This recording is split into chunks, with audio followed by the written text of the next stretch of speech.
Let's go, let's go, let's go. Welcome, welcome, welcome, welcome to the show.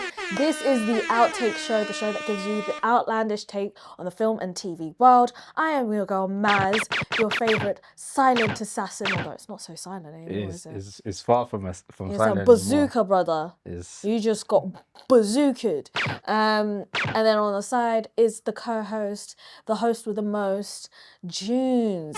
Yardman Junes. What are you saying, Juno? I'm good, you know. Today, this morning, I had a beard wax, so I waxed my beard. Yeah? How did that feel? Was it a sugar ting or like proper wax? What's a sugar ting? So like, you know, you can get a sugar wax. That one, I prefer sugar wax, but that didn't feel sweet to me. Whatever that happened to me wasn't sweet. So it was a proper wax thing. Like hot wax, yeah. And it's nice when they put it on, but then it's painful. It wasn't nice at all. Would you ever do laser? Possibly. I want to see if I'm happy with not having a beard at all. Lasers, if I'm happy with this, then probably I'll just get a laser. Lasers, yeah, you're gonna have to be patient with laser. Yeah. Because I've done it, but like, yeah.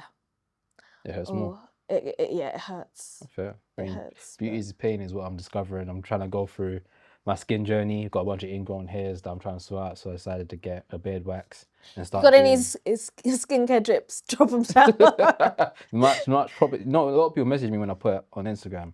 I bought so many different products. It's just all stacked up. But it varies as well. I haven't used anything yet. And it's because you have like curly hair. Yeah, hair's very curly. So like there's some that's wanna come out, but it's just causing big bumps. So we'll see how it goes on going forward. But yeah, waxing the beard is no small feat, man. Especially the girl. I thought it was my first time, and she didn't say, "Oh, it's gonna hurt a little bit." No, she just put the wax. What was the point to lie? She could have said something, you know.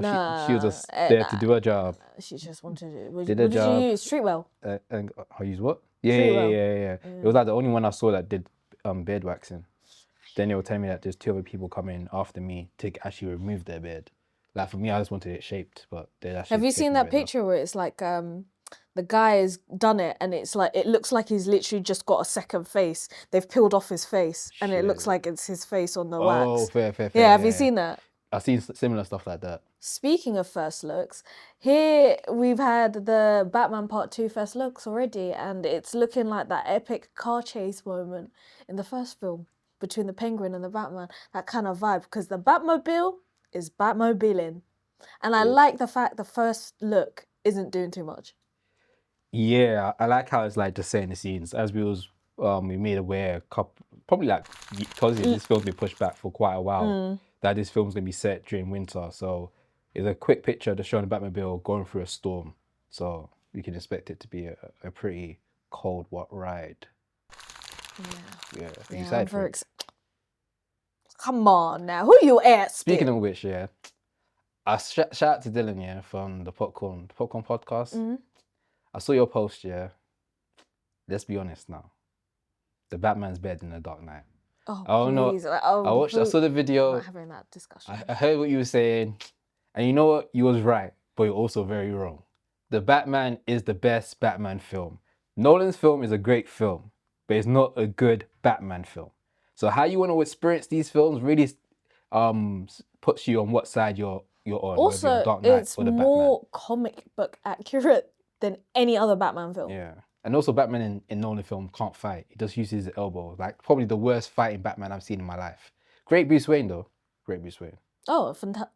That, if you combine that Bruce Wayne, actually no, I like emo Bruce Wayne. Emo Bruce Wayne was good. Nah, I did not like emo Bruce Wayne. That's not Bruce Wayne at all. That was a kid having a emo tantrum. Bruce Wayne called me, I said, yeah, okay, bye Junior. That one's having a tantrum. Bye Junior. Tantrum. But yeah, I think it's way better. I'm looking forward to the Batman 2, Matt Reeves. I think it's going to be incredible. I think when it comes out, I think we can have a proper, maybe like more of a debate on which one's better, because now we have 2 films. But I think it's going to be incredible. Looks great. I'm excited for it. Casting crazy, yo. Casting's going crazy. Also, like, to make a detective film on Batman, who is a detective, a vigilante detective. I'm not talking about this no more. I need to calm down. But yeah, very excited for that. You know, what else has happened this week in terms of film news in the box office world? What are you talking about? Michael? Mm-hmm. Are the numbers looking crazy for Michael? I heard it spiked. like crazy. Like a lot of people watching it. Now I ain't gonna lie, I watched Michael the other day. Now I have mixed thoughts on my opinions on the Michael film. I think it's one of those films like, let me say this. When I first watched it, I came out, I don't like this film. That's why my first thoughts. As I took time to process how I was feeling and really put words to my thoughts, I was like, you know what? I was disappointed by this film. I wanted a different film. The film I got is not the film I wanted. So, actually, today I was listening to a podcast which has a friend of the show, Ada. Yeah. And who else? Jamal. Shout out to Stephen for sharing it with us. And it was, was it called Antisocial? Antisocial, yeah. And they were discussing Michael. And I think the best way that people have described it is it's like a compilation of all his earlier stuff. That's what it is. And that's why I think it suits a audience that are just huge fans. It's for the Michael fans. Because the film, to me, feels like a Michael Jackson listening party. Because all you're getting is just like, okay, Jackson 5, 10 years later. Okay, Michael, Thriller, 2 years later. Bad. Like you're getting moments and you're getting like long lengths performances, which look amazing. Like proper like songs playing out for 2 minutes, 3 minutes. Like, oh shit, it's just reminding you how great this guy was. But for me, I just needed a little bit more story, a little bit more in depth. Maybe I'm just one of those drama guys that wants a little bit of sadness, going through. And of course, there is. We're gonna get it more so, I think, in part 2, which is a big conversation that people kind of like, oh well, it didn't cover the main stuff that he did, and it's like, okay, cool, but like you know the film is split in 2 parts. But to be fair, in the first film, the film really captures his relationship with kids. You need to stop saying touches. Sorry, my bad. There's a lot of moments where he's with kids, and I think it really just showed his relationship with kids in terms of like, he was just very endearing. He was very like welcoming. Like there's scenes where he's in a toy store and he starts signing kids' toys and all the kids are gathering around. It shows him going to hospitals, going to sick kids, hanging out with them, playing video games. So it really, why you look at me like that? Nothing. You look at me crazy like, but it was really showing that he had a relationship with kids. It's not funny though. It's serious. Well, depending who you ask. But at the moment, it's poised to pass over $500 million globally in its 3rd weekend, according to Forbes. This is the date of, hold on one second, the date of the 8th of May. So this is only predicted at the moment, but it's already surpassed $400 million globally. Oh, sick. It's doing good. It's doing great. For a budget, I think it was probably like, maybe, was it 200 million? Maybe under 200 million? It's I think it's probably less than that. That film didn't look that expensive. It was 155 million USD. Okay, not bad. Yeah, they're doing great. Like, we're gonna get a part 2. Like I enjoyed what I saw, but I wanted something different. So I know the Michael fans were probably really excited about this and got what they wanted. So I guess the fans won in that sense. So congrats. I don't know what the big debate about this film is. Is it because some people don't like it and some people do? Like, what's the... Critics feel like it doesn't hold much to the biopic. Be nice. There are people who argue that it is the worst in the biopic genre. Really? Because it doesn't explore too much. But then again, it's like the conversation of what makes a good biopic. Yeah. You don't have to hold your tongue. No, because if I talk too much, I get myself into trouble, don't I? We love trouble, don't we? Anyway, here on the Outtake podcast. Yeah, you outtake by name, outtake by nature. I just don't get how you can say it's the worst biopic of all time when you watched it 3 times. Just paid for it too. And then say, I don't know, how are we defining what makes a good biopic? Make a decision what you want a biopic to be for yourself, and then argue on that. That's how you develop an argument. but I'm not here to teach you how to debate or construct criticism. Yeah. Fair. Yeah. No, points are made. shout to Michael. Or don't shout at Michael, depending on what you think he did. Oh. So, I'm Easy now. trying to wake up. Easy now. What else do you want to talk about? So this is I feel like this is a big, going from one big dog film to like Three Amigos, big dog. Yeah. Literally Three Amigos. So we have Ralph Fiennes, Colin Farrell, and Wagner Moura, who will star in a Fernando's Meirelles. Excuse my pronunciation. Sorry, Fernando. New film called Art. The film is following three lifelong friends as they navigate the complexity of art and friendship. Now I'm gonna tell you, That's a big cast. this is giving Oscars. There's gonna be an Oscar nomination. Yeah. The big three: Colin, Uncle Ralph Fiennes, and Wagner. Mind you, Wagner was nominated for an Oscar this year for The Secret Agent. Yeah. Colin has already won as a supporting male. We're back, baby. And Uncle Ralph Fiennes, after he's just done Bone Temple Part 2. That's three lead actors. Yeah. That's three lead actors have probably been nominated recently for awards. Do you know what it's giving? Mount Rushmore. It's giving Mount Rushmore. Of what? White men? Yeah. They're like ambiguous white men, aren't they? I mean, they're actually quite white, actually. No, Batman's Mexican. No, he's Brazilian. Shit. Okay, so that might that might be a bit complicated. My bad, but he's still Brazilian. there on the map. Ethnically ambiguous. No, that sounds sick though. It sounds quite good. Is that something that's coming out later this year? Or I think that. Hold on. This is sourced by Deadline, so I'm gonna have to search this real quick. Fair.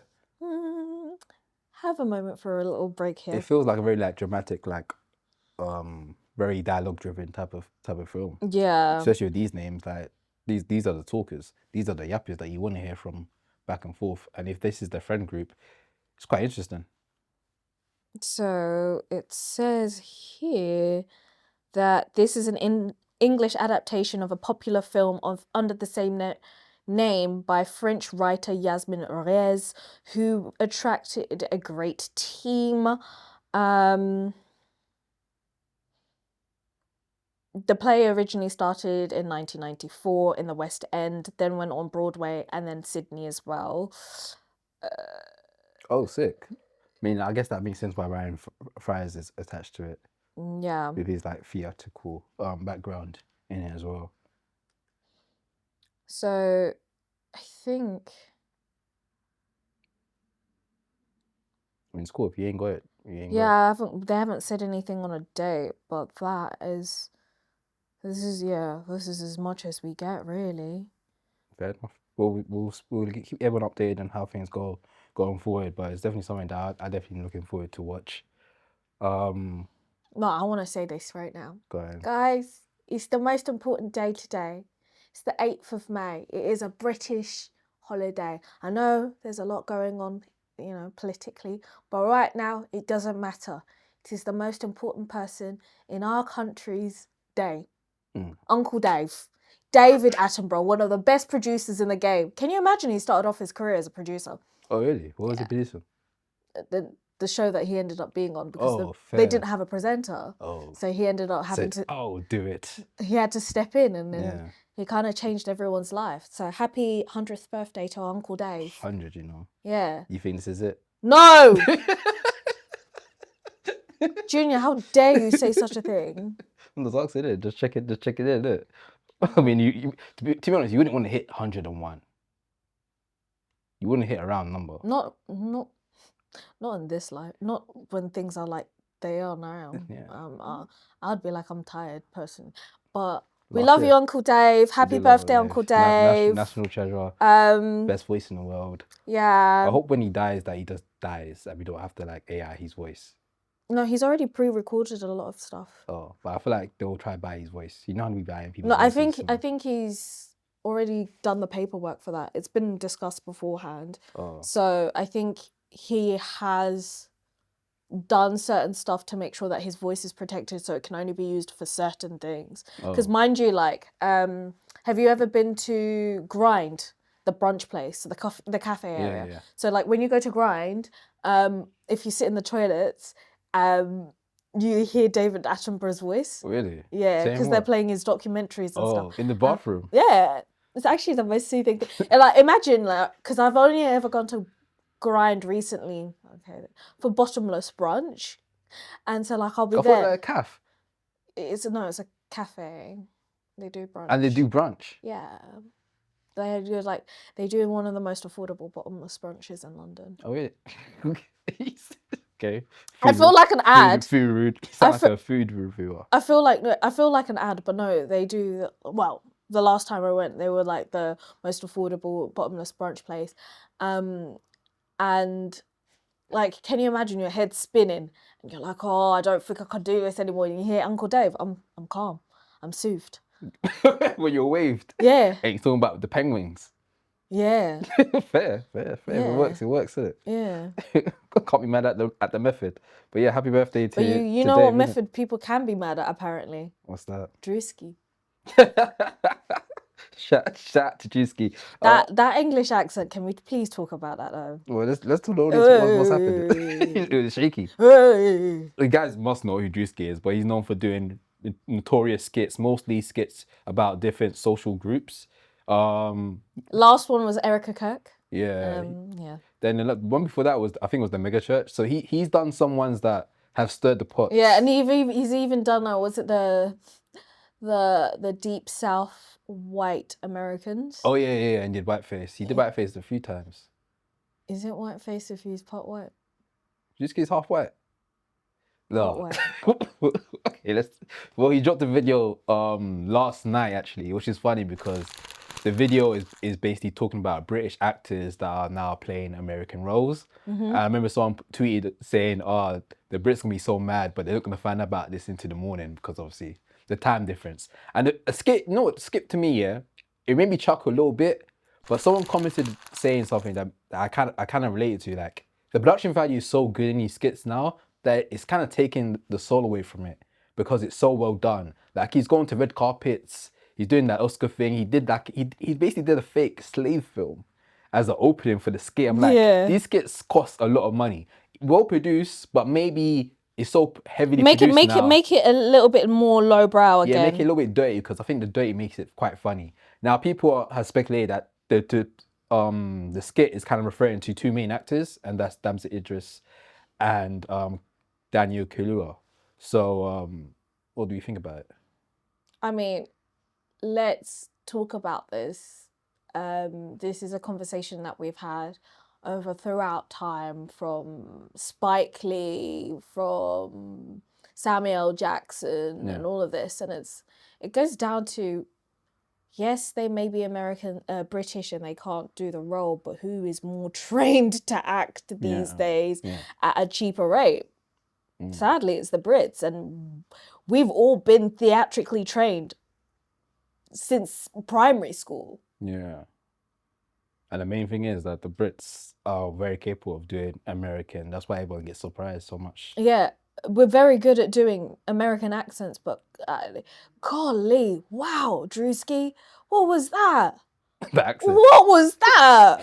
But I think he was trying to be playful with accent. I know. Felt like some next, like, what do you even call it, like Cockney type British slang. Yeah, but he was trying to be from Manchester. Yeah. As a small boy from Manchester. Yeah. And I was like, oh yeah, it was very, very shaky. But it did make me chuckle. I know it's gonna start the debates again about British versus the USA. So we'll see how that takes it. But playful, it was just playful. It was playful. Like I personally didn't feel offended about it. I mean, it's very true. It's true. But I think it just means that America needs to up their game in terms of training young actors. It's too late. It'll take them a couple of years, maybe a couple of decades to catch up, because they have to change the school system how they teach them drama. Oh yeah, because it's also like a cultural thing. Like when you look at, especially in the UK, a lot of American artists say that we sing back a lot at concerts, which is something that's not typically normal in America. Yeah. And that's just because our education system, we have singing assemblies where we'll spend our lifetime singing. Yeah. And that's from like kindergarten all the way to like middle school. Yeah, and they fast track it. Yeah. I don't think it's part of their culture like that. If anything, I think like the way Americans treat like football is how the Brits probably treat like the arts and like Yeah, and I think drama. like it's not weird to say, oh, like when I was younger, I was in a theatre group, or at least within the circle I've been around, it's been like a common conversation of, oh, like when I was in school, outside of school, I was in a theatre group, and then everyone kind of bonds over those things, and it doesn't necessarily mean your parents were spending a lot of money. It's just there was a lot of government incentives to allow people to have access to the arts when we were at that age. Like the National Youth Theatre allowed me to be a part of a youth theatre group outside of school without actually having to pay for it. Yeah. And I feel like the American system, the way they treat actors, it's just different. It is really treated like a novelty, which is a shame because it is a craft, and you do need to like train yourself. You don't just wake up suddenly and be like, I'm a triple threat. Yeah, because I've never seen like American ever like succeed in doing like a British accent. It's very limited. I mean, what was it? But it is Denzel. Denzel did British. Yeah, he did Denzel Macbeth. can't do no accent. Denzel's the worst at doing accents. No, but the recent Macbeth. Because that voice, the A24 one. Oh, watch that. He didn't do accent. He didn't. He didn't do accent for that film. He even argued saying he doesn't need to do accent. That guy can't do no accent. Denzel Washington is the worst at accents. That's why he does. That's why he does that thing. He does that thing actors do where they're like, oh, the role didn't require me to do an accent, so it was better for me to embody a different. Bro, you can't do accents. It's cool, man. Shout out to Denzel, man. But yeah, he can't do accents. You know who can do accents? Robert freaking Pattinson. Oh man, that man. He can. That man can do an accent. He can do any accents. You see how my girl, what's her name? Scarlett Johansson said, I can play any character. I can play a tree. Robert Pattinson, I can actually play a tree. He can play a tree. He could be a tree. He could be a good. You know what? I would pay good money to see him be a tree. He'll be a great tree. Yeah. Especially that build. Huh? Especially with that build. Yeah. It's basically a twig, isn't it? It's like he'll be like that. We're not body shaming, Junior. Is that body shaming? We're not body shaming. I love Robert Pattinson's body. I love Robbie. Rob. Do you know who else I love? Who? Zoë Kravitz. Yeah. And you know, I love that she stood on business because this is about my show. Yeah. I've been screaming about this show every single episode, actually. I screamed about this last episode, so let's talk about this. Hulu, you got caught out. And I called out Hulu last episode, did I not? Yes, you did. You very much did. So Hulu, again, are milking Zoe. Oh, my dad's calling. Got to take the call. We were back off this commercial break. As I was saying, right? Sorry, Dad. Love you long time. Shout out to my boy John. Hulu has been milking the fact that Zoë Kravitz got announced her engagement and has just been posting her like crazy. And so recently they said Robin, which is Zoe's character, Robin Brooks would have definitely had Kiss All the Time, Disco occasionally on her playlist, which is a Harry Styles song. And then saying, now stream High Fidelity. And then Zoe put in the comment section, this is tacky. This is tacky. And you know what? Someone said, so Moods of Aquarius. Oh my God, this is me. This is not my user account, but this is me. Sound like your burner. Literally. But it's not. Okay, sorry. Zoe's, it's that Moods of an Aquarius said in the comment section to that Pop Crave post, Zoe stays on Hulu's necks for cancelling High Fidelity, and rightfully so. Justice for Rob Brooks. Look, just bring back the season, but nah, everyone's too successful and you can't afford them now. Hulu, you had one job. People, even she, to this day, Zoe keeps getting going to interviews and people are asking when season 2 is, because how are you going to leave me on that cliffhanger? I need to know. Oh, it ended on a cliffhanger? Damn. Oh, because basically the guy that she's like, oh, like I want to give us a chance, like I really like you. And he's like, oh, I don't know. And she's like, what are the possibilities? And he's like really slim. And she's like, how slim? He's like, something like 2% or something. She goes, okay, bet 2%. I'll see what I can do. And that's how it ends. Oh. So it left you in a gasp. I am Will fuming. Won't they? I'm Who knows? fuming. Hulu, you need to answer some questions. How long has it been? Since 2020. 6 Oh, years. shit. And then you're going to use clout to say, stream it. No, give us the second season. Stop wasting our blood clot time. Okay, I'm calmed down. Fair enough. Well, I'm going to calm down. Well, shout out to the show. I didn't even know so much big stars were. But it goes to attached show it. how much of an influence audiences have on social media, but still don't have much of an impact on what happens in production or what happens with a film or a TV show, which is what our DJ recently argued. Yeah. That's a sick flow. Wow. I'm on fire.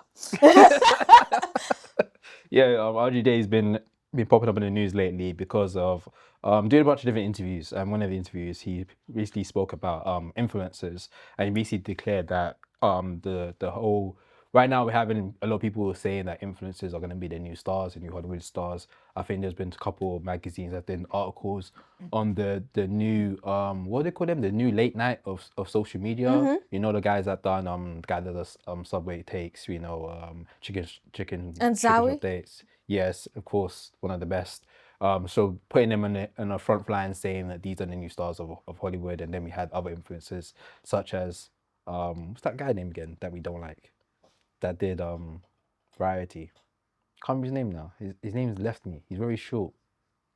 White boy. Jake Shane. You know what? He looks like a Jake. He looks like a Jake.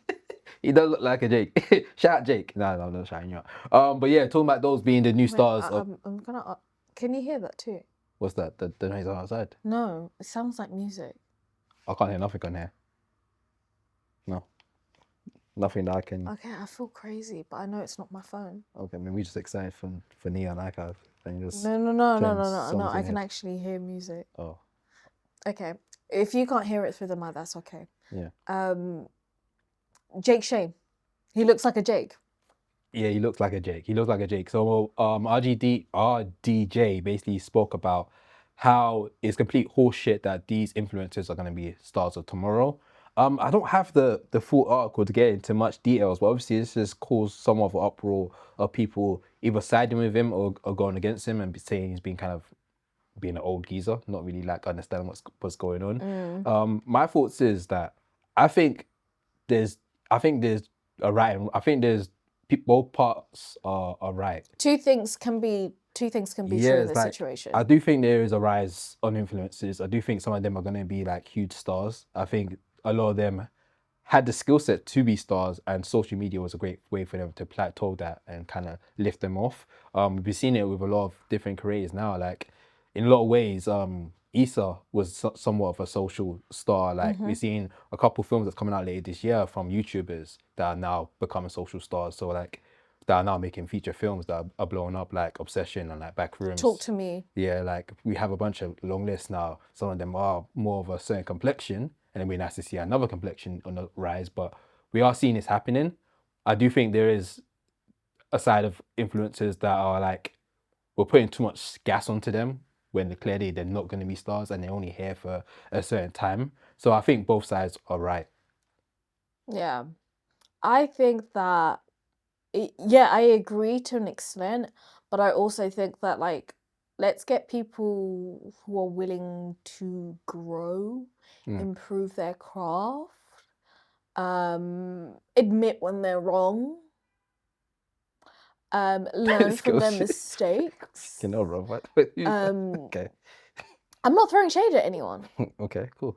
Because I think that if you're able to publicly fall and then get back up, that's you growing as in your craft, and people are seeing the improvement of that. Yeah. Yeah. Yeah. So I think he's right and he's wrong at the same time. I guess maybe he's talking about a certain batch of social influencers. But a shame I ain't got the article here to go into much details, because I'm sure he gave more context and people are just now just taking the buzzwords as they do. But yeah, I think there's two sides to to it, and I think they both can be right. In other news, speaking of superstars, we're going to be talking about the Met Gala, which the theme for Met Gala this year was fashion is art, and a lot of superstars came down dressed up as certain art pieces. So a lot of their pieces were referenced to pictures. I ain't gonna lie, it didn't seem as popular as spoke upon as previous years.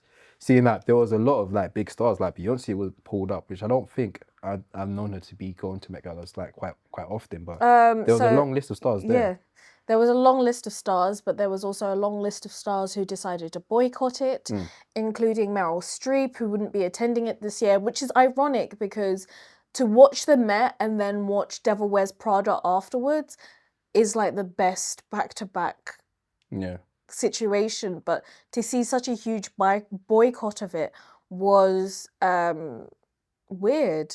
Yeah. This is supposed to be a celebration of the arts, and this was very much not the case. I guess a lot of people have. I don't really know the full story about it, but I think Jeff Bezos is part of it.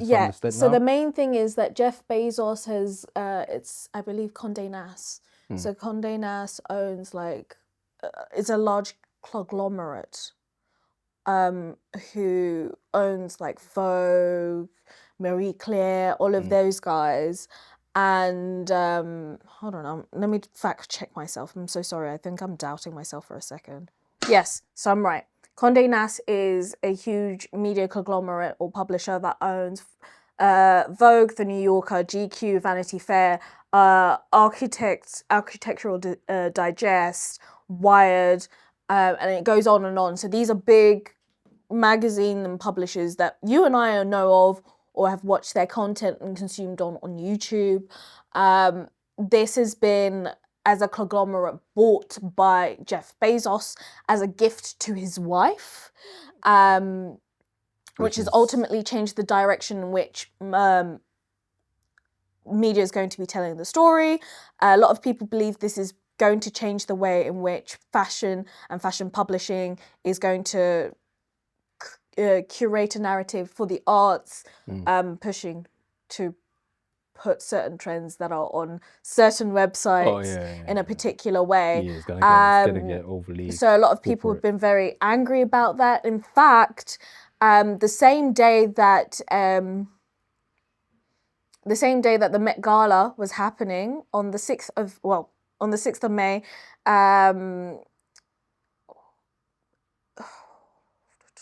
Lisa Anna Walter, who plays Melissa in Abbott Elementary, took aim to Jeff Bezos and compared him to a Timu Lex Luthor.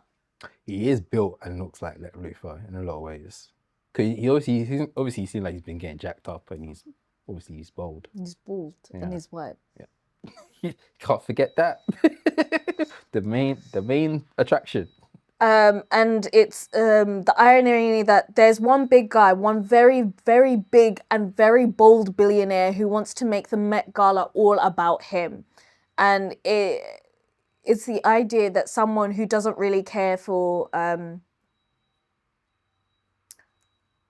hold on. So they modeled the design centered on the theme of labor is art, and it serves a point to counter the Met Gala's theme of fashion is art. This is the event that Lisa was attending, and I feel like it's a very important conversation to have when we have the monopolization of creative spaces, whether it's film with the recent buying of Warner Bros. Or the purchase of major publication conglomerates like Condé Nast. We are seeing a huge turn in which the liberties of art and expression is going to be limited because they are owned by one person who wants to push a certain narrative. Yeah, which is crazy because that's literally what the theme was in The Devil Wears Prada too. They had their own fake little. They had their Jeff Bezos. They had their Jeff Bezos and how he was out of touch of what was actually going on in terms of what he was buying. Yeah. So, but the sound of the thing, it sounded like more people should have boycotted this. Yeah, there was actually too many stars that went to this then, by the sound of things then. But I don't think they tried as hard as they wanted to. To stop stuff from going. No, I mean, like, even the ones that attended didn't really do the theme justice. Oh yeah. Like, Damson, what was Oh, that? someone said that. When he Someone said, I sent this to you Yeah. when you're depressive, when you've gone through your depressive episode and then your period arrives. Oh my god. Yeah, so it wasn't given at all. Like people were just like, yeah, the energy there wasn't great. And to me, like normally, like this is normally like spoke about on major platforms and everyone's talking about it, but it kind of went on deaf ears. Obviously, we're going through a madness in the world right now, so do people even care for these type of moments right now as well? I think It's like wrong timing. I think that was the main thing about it. And it's a shame. It would have gone perfectly hand in hand with The Devil Wears Prada. I think that having the experience of seeing people react to the Met Gala and then watching The Devil Wears Prada would have been a really great experience. would've been a But the great fact moment. that even Meryl Streep wasn't attending really diminished that. I mean, shout out to Because her it for would not have been going. it would have been free advertisement Yeah. for the Met. Yeah, for sure. Well, we'll see how things. That's again, but going from the game of fashion to another game of fashion, we're talking about I Love Boosters. Yeah. A film which talks about stealing, but not stealing fashion, or fashion being stolen. Yeah, which is essentially same different font.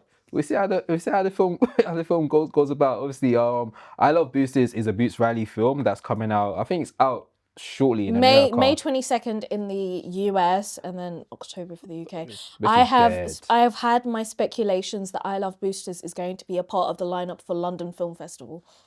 Oh yeah, that makes sense because like perfect timing actually. Black History Month is ahead of its UK release. Anyone on the LFF board, if you're listening, you know, just throwing an idea out there for you. And also, do you know how camp and kitschy and that red carpet would be? Oh, it's we've got Kiki. Yeah. We've got Lakeith. Isn't Naomi Naomi Aki. Well, We've got Will, right? Demi Moore. We've got Will Porter. Like, there's a big list.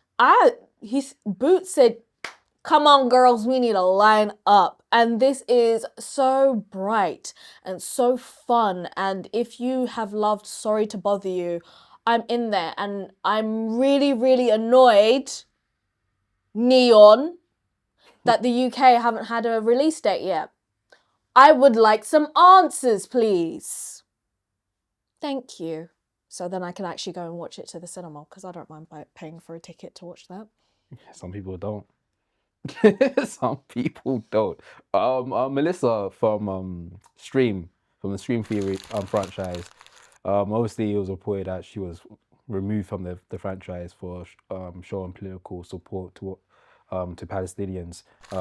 So she was essentially blacklisted for quite a while now. I think it's been a couple of years since that's happened. So she got dropped out of the franchise. The franchise carried on, and she's been doing a lot of press recently because I think it's leading up to the release of I Love Boosters.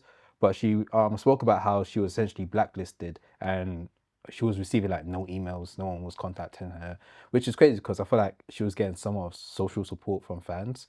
But obviously the industry plays a different ball game, as we're all aware. So most of her time was quite quiet. She had to reflect on herself. So things were quiet for her, but luckily we had I Love Boosters coming out and Boots Riley dropped her email, wanted her in the film, and from that it kind of sparked things back up for her, and she's just going through this little press run now, just kind of just praising Boots Riley for kind of like putting in this film, kind of sparking up back her career as well. This film, guys. I don't think you realise you're not gonna like the person I become when this film comes out. It's gonna get worse. I'm going to be worse.